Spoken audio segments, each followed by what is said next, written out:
अगर तुम तेल चढ़ाने गए तो शनिचर चढ़ जाएगा तुम्हारे ऊपर पक्का, क्योंकि तुम विमुख हो रहे हो अपने इष्ट से। और अगर इष्ट निष्ठा में रहे तो शनिचर तुम्हें प्रणाम करेगा और कहेगा 7.5 ही नहीं, हम अगर 14 में भी पहुंच जाएंगे तो तुम्हारा बाल बाकाले करेंगे, क्योंकि तुम प्रियालाल के शरणागत हो। और अगर भगवान के चरणों में मन नहीं लगा तो तुम कुछ कर लो, तुम्हारा अहित और अमंगल ही होगा। पक्का विश्वास रखो हमारी इस बात पर। कहीं कुछ कर मत लेना, नहीं तो अनन्यता में फर्क पड़ जाएगा। एक बार रनवारी के महात्मा विचार किए कि द्वारिकापुरी दर्शन करने जा रहे हैं, तो श्री जी ने स्वप्न में कहा कि मत जाना, तुम हमारी दासी हो, वहां मत जाना।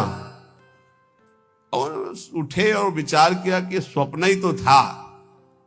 चले गए, वहां छाप लगती तप्त मुद्रा की, शंख चक्र आदि की। तो वैष्णव प्राय सौभाग्य होता है, लेकिन हमारा सौभाग्य नहीं होगा। हम प्रियादासी हैं। ये शंख चक्र की छाप हमारे लिए नहीं है, हरिदासों के लिए है, जो भगवत दासत्व दास भाव से है। वो लगवाए आ गए, और जो ही ध्यान, तो न श्री जी न लाल जी यहाँ के। अब बड़े विकल हुए। फिर स्वप्न में आवाज आई, श्री जी नहीं दिखाई दी। पहले में श्री जी भी दिखाई दी थी।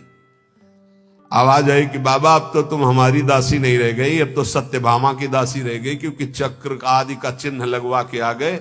अब तुम हमारे निकुंज में प्रवेश नहीं पाओगे। वो विराग्नि की आप कथा पढ़ के देख लो कि शरीर भस्म हो गया, प्रगट शरीर भस्म हो गया। श्री जी नहीं आई इतनी। ये बात ध्यान रखना, कहीं किसी का जंतुर मत बंधवा लेना गले में। बोले शनिचर का जंतुर है, घोड़े की नाल की अंगूठी है, क्योंकि वो अशुभ नष्ट हो जाएंगे। जब तुम्हें कहीं ऐसा लगे कि तुम्हारे ऊपर किसी का अनिष्ट होने वाला है, तो वृंदावन की रज लगा लेना, फिर हमें बता देना कौन अनिष्ट है। कोई अनिष्ट नहीं कर सकता।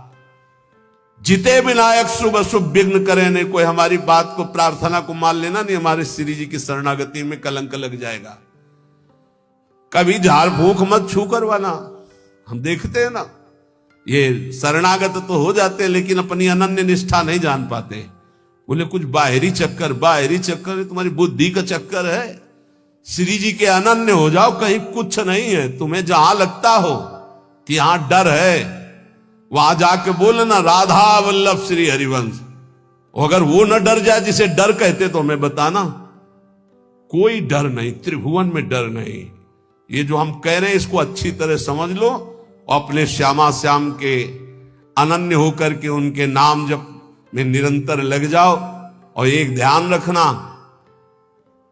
हमारे प्रभु के वचन है, करो सदा तिनके रखवारी, जिमि बालक राखे महतारी। तो ठाकुर जी तो करुणामय है ही, पर कभी कभी उपद्रव में थोड़ा गुस्सा भी कर देते हैं। पर मेरी महारानी बहुत करुणामयी है।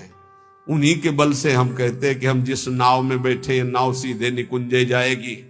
चाहे जितना नाव के ऊपर उपद्रव करो, इतनी हल्की नाव नहीं कि डूब जाएगी। नहीं, हल्की नाव में होता ना, ये बैलेंस मत बिगाड़ना, चुप बैठो। तुम्हारे जितना बैलेंस बिगाड़ पाओ तुम बैलेंस बिगाड़ लो। भैया इतना जोर का है, नाव इतनी मजबूत है, और बीच में बैठे हो, कूद सकते नहीं। तुम कूद पाओगे? बीच में बैठे हो, आसपास इतना घेरा है कि कूद पाओगे नहीं दरिया में, अब नहीं कूद पाओगे। और उपद्रव बीच में करोगे तो बैलेंस